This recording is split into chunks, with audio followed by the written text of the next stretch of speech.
अस्सलामुअलैकुम guys, welcome back to my channel. तो आज की वीडियो में अपन डिस्कस करने वाले हैं elevation of boiling point which is second colligative property. इससे पहले के लेक्चर में अपन कॉलिगेटिव प्रॉपर्टीज़ क्या है और फर्स्ट कॉलिगेटिव प्रॉपर्टी RLVP के ऊपर डिस्कस करे थे। तो इस लेक्चर में उसी को कंटिन्यू करते हुए चैप्टर को एलिवेशन ऑफ बॉइलिंग पॉइंट के बारे में पढ़ेंगे। तो पहले तो अपने को इतना मालूम कि वेपर प्रेशर जो है ना टेम्परेचर के साथ इंक्रीज़ करता, जैसे कि मैं यहाँ पे फर्स्ट पॉइंट मेंशन करा, वेपर प्रेशर लिक्विड का जो है ना टेम्परेचर के साथ इंक्रीज़ होता रहता। जैसे कि एग्जांपल वाटर का बॉइलिंग पॉइंट जो है वो 373.15 केल्विन है, यानी कि 100 डिग्री सेल्सियस। वही उसका वेपर प्रेशर जो है ना 1.013 बार, बेसिकली 1 atm है। तो ये एक एग्जांपल हो गया वाटर का। ओके, वाटर का बॉइलिंग पॉइंट क्यों है 100 डिग्री सेल्सियस बोले तो बिकॉज उसका वेपर प्रेशर 1.013 बार है, इसीलिए उसका बॉइलिंग पॉइंट 100 डिग्री सेल्सियस या फिर 373.15 केल्विन है। अब अपन पहले के लेक्चर में ये भी पढ़े कि vapour pressure of solvent decreases in the presence of non volatile solute. ठीक है, ये मैं इससे पहले के लेक्चर में बोला था, अगर नहीं देखे तो जाके देख लो। अब ये बाजू जो फिगर है ना 1.7, वो variation of vapour pressure of pure solvent and solution as a function of temperature का वेरिएशन बता रहा है। यहाँ पे देखो वेपर प्रेशर वर्सेस टेम्परेचर का ग्राफ है ये पूरा। तो इस ग्राफ में बता रहा कि सॉल्वेंट के लिए कैसा वेरी होता है और सोल्यूशन के लिए कैसे वेरी होता है। अब देखो पहले तो इसका एग्जाम्पल सुन लो। Vapour pressure of aqueous sucrose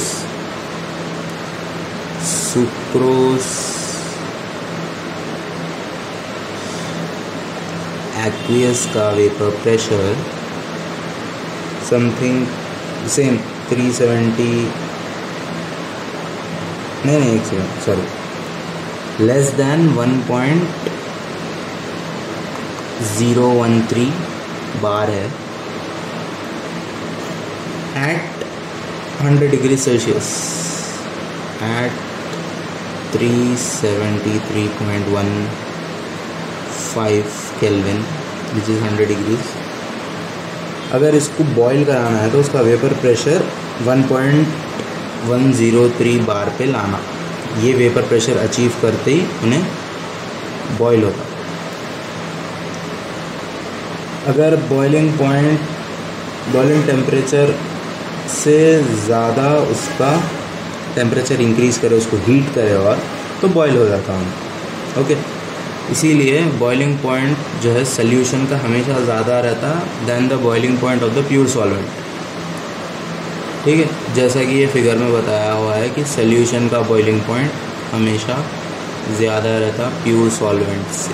solution boiling point is more than pure solvent. Okay, यहाँ तक समझ गए। अब जैसे कि RLVP में भी है वैसे यहाँ पे भी सेम है पॉइंट की elevation of boiling point also depends on the number of solute particles irrespective of their nature. ठीक है, नंबर ऑफ सोल्यूट मॉलिक्यूल्स रहना चाहिए बेसिकली। ठीक है, इतना समझ में आ गया। अब थोड़ा मैथमेटिकल हो जाएंगे अपन। देखो, आप boiling point of pure solvent को TB0 कंसिडर करो, और अगर बॉइलिंग पॉइंट ऑफ सोल्यूशन को TB कंसिडर करे तो एलिवेशन ऑफ बॉइलिंग पॉइंट का ये रहता है equation. Elevation of boiling point is equals to that is change in the boiling point TB minus TB0, because इसका हमेशा ज़्यादा रहता बॉइलिंग पॉइंट और इसका कम रहता। ठीक है, ये हो गया। ओके, इसको एलिवेशन ऑफ बॉइलिंग पॉइंट बोलते हैं। ये हो गया एलिवेशन ऑफ बॉइलिंग पॉइंट का फॉर्मूला। अब डाइल्यूट सॉल्यूशंस के लिए जो है ना बॉइलिंग पॉइंट डायरेक्टली प्रोपोर्शनल रहता molar concentration of solute, molality से, ठीक है। This is for dilute solutions. Dilute solutions के लिए elevation of boiling point is directly proportional to molality, जिससे कि अगर उसको इक्वेट कर दिए तो ये के भी कांस्टेंट आ रहा है यहाँ पे, जो कि इसको बॉइलिंग पॉइंट एलिवेशन कांस्टेंट बोलते हैं। Elevation of boiling point constant, इसका यूनिट केल्विन केजी पर मोल रहता। अब ये कांस्टेंट को सब्स्टिट्यूट करें तो यहाँ पे मतलब इक्वल टू ला दिए तो ये कांस्टेंट आ जाता ना, तो इसीलिए इसको इक्वेशन 1 कंसिडर कर लो, ये आगे यूज़ करने वाले अपन। अब देखो ये m तो मोलैलिटी है, जो कि number of moles of solute dissolved in 1 kg of solvent है।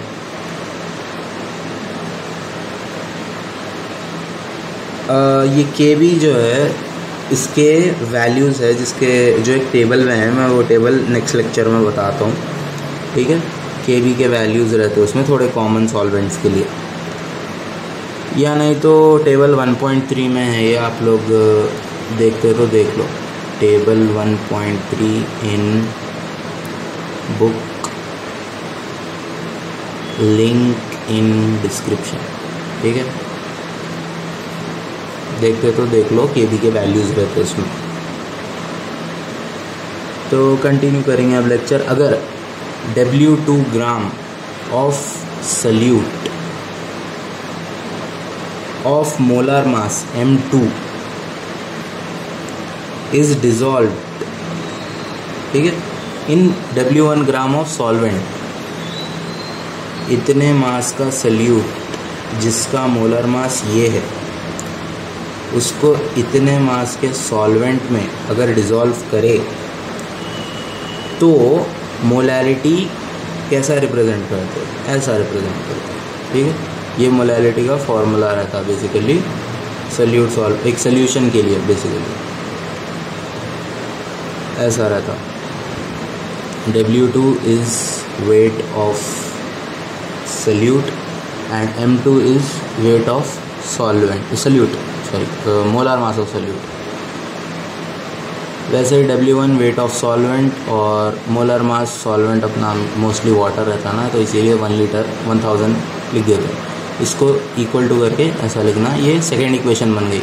ये आ गई अपने को m की वैल्यू, इसको अपने को अगर सब्सटीट्यूट करें फर्स्ट इक्वेशन में, ये इक्वेशन में अगर सब्सटीट्यूट करें ये वैल्यू को, तो कुछ ऐसा बनता, delta T B equals to K V times 1000 times W2 divided by M2 into W1।